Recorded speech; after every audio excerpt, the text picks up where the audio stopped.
பதக்கம் பை நெட்யாங் கோமஸ்காவ்.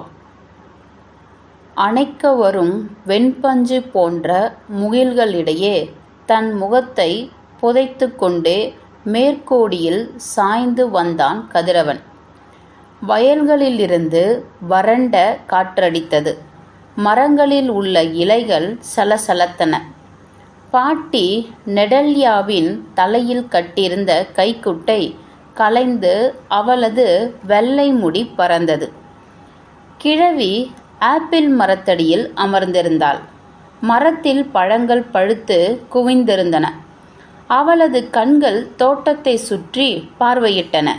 வெளியே கிராம கவுன்சில் சேவகன் மைக்கேல் வந்து கொண்டிருந்தான். கிழவியை கண்டான். பாட்டி, உன் வீட்டுக்கு சந்தோஷமான சமாச்சாரம் வருது. விருந்து போட தயார் செய்து கொள். சந்தோஷமான சமாச்சாரமா? சீக்கிரம் சொல் என்றாள் கிழவி. மைக்கேல் முறுவலித்தான். தொப்பியை கழட்டினான். எல்லாம் சொல்லிவிடுகிறேன், ஆனால் விருந்து மட்டும் மறந்துடாதே என்றான். சொல்லப்பா சீக்கிரம். கிழவி உள்ளே சென்றாள். கட்டாயம் உனக்கு விருந்து வைக்கிறேன்.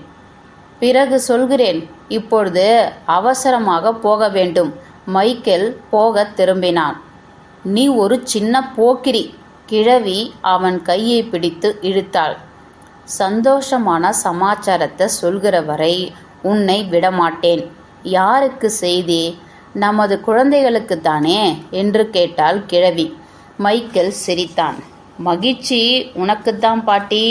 உன் வீட்டுக்கு தலையை குனிந்து காதோடு கூறினான். ரகசியமாய் இருக்கட்டும். பதக்கம் கிடைக்கப் போகிறது. பதக்கமா? யாருக்கு? ஆவலுடன் கேட்டாள் கிழவி. இதற்கு மேல் என்னால் சொல்ல முடியாது. கிராம சபைக்கு இப்பொழுதுதான் செய்தி வந்தது. தலைவர் உனக்கு நேரில் சொல்வார். என்ன பதக்கம், யாருக்கு என்பதெல்லாம் கூறுவார். போடா அரட்ட. அன்புடன் முணுமுணுத்தாள் கிழவி. யாருக்கு பதக்கம்? கிழவி தீவிர யோசனையில் இறங்கினாள். ஜவான் கூட்டுறவு பண்ணையிலேயே முதல் தரமானவன். மாரியன், அவனும் இணைதான். சார்ஜ் கால்நடை வளர்ப்பில் முதல் ஸ்தானம். டிங்கே தையல் கூட்டுறவில் தலை சிறந்தவன். மஞ்சோ யந்திரா ஓர் ஓட்டும் ஒப்பற்ற வாலிபன். 5 பேரும் மணிகள்தான். ஆதர்சமாக அனைவரும் எடுத்துக்காட்டு தகும் அருகதை உள்ளவர்கள்தான். விஷயம் முற்றிலும் தெரியாததால் ஏற்பட்ட அதிர்ச்சியும் ஆவலும் கலந்து கிழவியை இவ்வாறு யோசிக்க வைத்தது. மீண்டும் ஆப்பிள் மரத்தடியில் போய் அமர்ந்து யோசனையில் ஆழ்ந்தாள். ஒருவேளை பெண்மணிகளுக்காக இருக்குமோ? போங்கா, கோஸ்டிங்கே, தலைவி மீகா அறுவடையில் கெட்டிக்காரி.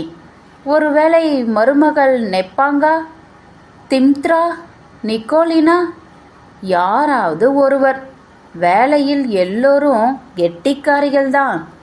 கிழவிக்கு கற்பனை செய்து எண்ணி எண்ணி ஓயவில்லை. எல்லோரும் தகுதி உள்ளவர்கள்தான். சிறுவன் மஞ்சுவுக்கு இருக்குமோ? ஜனரஞ்சிதம், அவன் நிக்கோலா.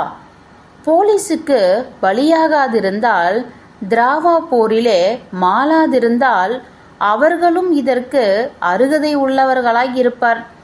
கிழவியின் சிந்தனை இவ்வாறெல்லாம் சிறகடித்தது. சூரியன் அஸ்தமித்தான். மக்கள், மருமக்கள், பேரன் பேத்திகள் அனைவரும் வீடு திரும்பினர். சுப செய்தியை சொன்னாள் கிழவி. இரவு சாப்பாட்டில் அனைவரும் ஈடுபட்டிருந்தனர். கடைசி பேரன் மஞ்சுதான் விஷயத்தை கிளப்பினான். யார் என்ன சொன்னால் என்ன? பதக்கம் எனக்குத்தான். போடா போன்கா. மீதா இருவரில் ஒருவருக்கு தான் என்றாள் அத்தை நிக்கோலினா. போதும் குழந்தைகளே, சண்டை எதற்கு? உங்களில் யாராவது ஒருவருக்குத்தான் நிச்சயம். ஒருவர் பின் ஒருவராக எல்லோரும் படிப்படியாக பதக்கம் கிடைக்கத்தான் செய்யும். உறுதி தொனிக்க கூறினாள் கிழவி. நாய் குரைத்தது. காலரவம் கேட்டது. கிராம சபை தலைவர் உள்ளே வந்தார். வாருங்கள் வாருங்கள் என்று மகிழ்ச்சி ததும்ப வரவேற்றாள் கிழவி.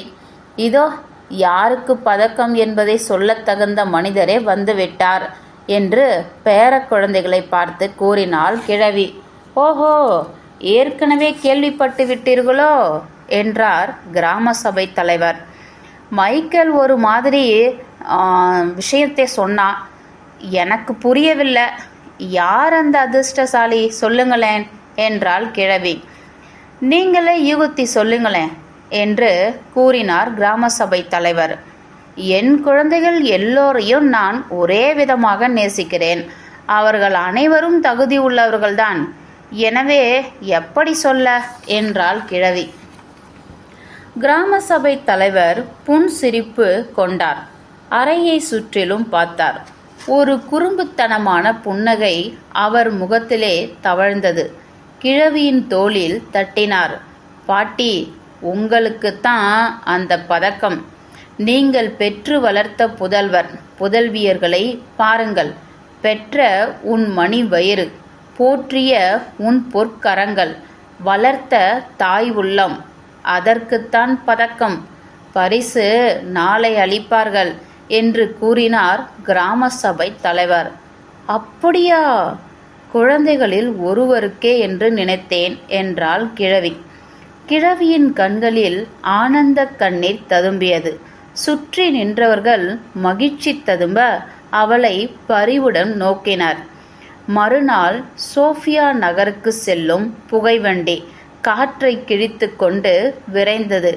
இத்தனை நாள் மணிமணியான பிள்ளை பெண்களை பெற்று நாட்டுக்கு உழைத்தாள் அவள். ஆனால் அந்த பதக்கம் அவளுக்குத்தான் என்று அவள் கனவிலும் நினைக்கவில்லை. ஆனால் பல்கேரியா மக்கள் ஆட்சி, அன்னையை மறவாத அருமை ஆட்சி அல்லவா? முற்றும்.